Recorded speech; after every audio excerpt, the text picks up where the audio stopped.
how to deal with men that don't want to settle down. If you're a woman, especially in your 30s, and you're finding men that just don't want to settle down, they don't want to have kids, they don't want to start a family, look, I get your frustration firsthand. I know a lot of guys that are 35, that are 40, that are even older than that still want to party, have fun, hook up with girls, do this kind of stuff. And I'm going to tell you something right now. They are allowed to do whatever they want. They can do whatever they want, okay? And I know that you know this. And you might think that, oh, they should do this and do that. They can do whatever they want. And it's the same kind of conflict that men have when we see younger women that are like 21, 22 in their prime years, and they don't want to settle down. They just want to party, they want to have fun, so on and so forth. And look, I'm not here to tell you that you should just shut up and deal with it. I'm not telling you that. I'm telling you that first and foremost, there are people that want to live a certain lifestyle and they can do whatever they want, especially in like larger cities like Miami.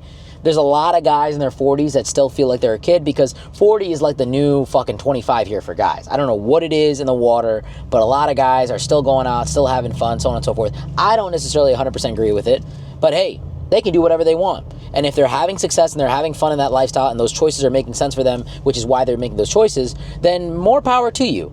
But let me talk about finding the guys that really make sense for you. The issue is this, okay? Let me be very technical with you for a second. If you're looking to date guys that are successful, that have a lot of financial stability, they have a certain lifestyle, they have a yacht, they have a boat, they have a nice car, I'm going to tell you there's a lot of attention that comes with that. When I see guys that have yachts, they typically have a lot of women hitting them up. I want to go on your yacht, let's go on your yacht, this, that, and the third. And so they have a plethora of women that are looking to engage with them. And some of these women are young women that are just looking for casual interaction. The world is different nowadays. Women are now open to that kind of stuff. And if you don't believe me, I don't want to argue with you. There's a lot of girls that are 21, 22 that just want to have sex, have a good time, be on a yacht, driving a nice car, get drinks every weekend, and that's the stage of life that they're in right now. And those are very attractive for guys that are 40 years old and they want to have fun and they want to do that and they can provide that. And those girls will fuck those guys and those guys will fuck those girls and then boom, that's it. And it's typically never ending, right? The guy could be 50. The guy could be 60. I know a very young girl. She's 21 years old. She's a very, very good looking girl. And she has a boyfriend who's like 47 years old. And the dude's rich, right? He's got a very nice yacht and he's got a good lifestyle and so on and so forth. And she does everything and she's his girlfriend and she loves him. Like she genuinely, I feel like, loves him. And he's able to find a girl like that. But they don't have a relationship where they're planning to settle down and have kids. And it's a very loose, hey, I'm young, I'm 21, I want to have fun. And it's him, just wanting to have fun as well. You also got to understand some of these guys are retirees or people that have been divorced and they're not looking to just jump into a relationship and spend their money and invest into a woman like that. So sometimes, unfortunately, it may be you missing the boat. But also I want you to understand this. When you're dealing with guys that have that higher income, they're typically not good partners for you. They're typically not the guys you want to go for. And so my advice to you is go for the guys that are ready to settle down, go for the guys that are building, go for the guys that need women in their life. And this may be something that you don't want to hear, like, I want a guy that has it built out. I want a guy that has everything. It's not always realistic. Okay, you got to think from a guy's perspective here. There are definitely those guys that have their money together, that have their structure together, and they may be in their 40s and they're looking to settle down. But then it also begs the question, like, why haven't these guys settled down already? Why haven't they found a wife in their 30s? Maybe they were building their business.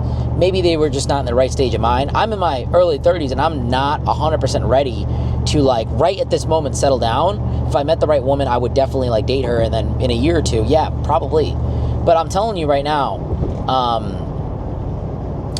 it really has to do with timing.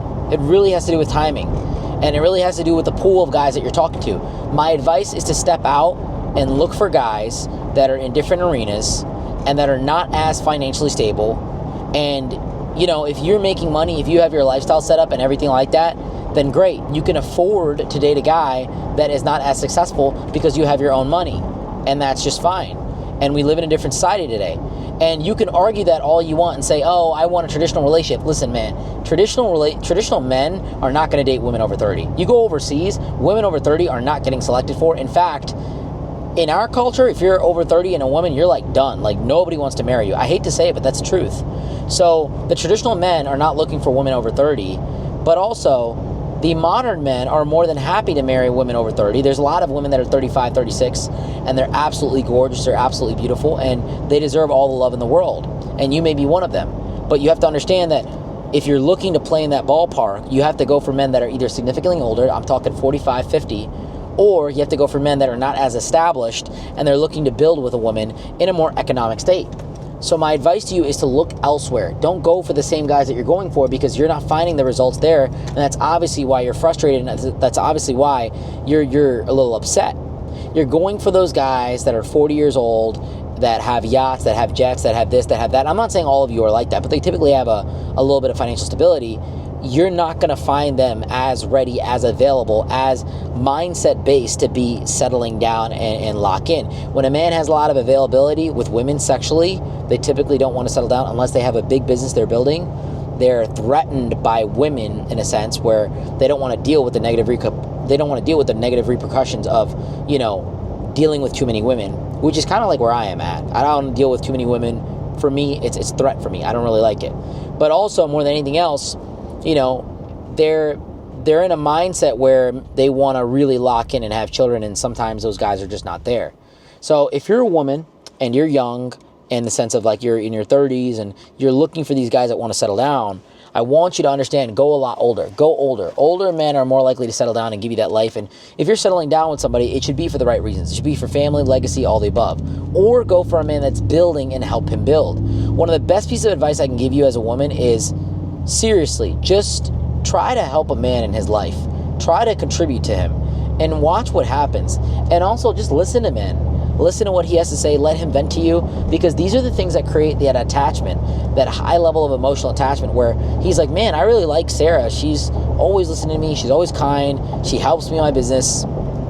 Maybe I should take her more seriously. Maybe I should commit to her. All the girls I've wanted to marry in my past, like there's been girls I've wanted to marry, they made my life easier, and that's why I wanted to marry them.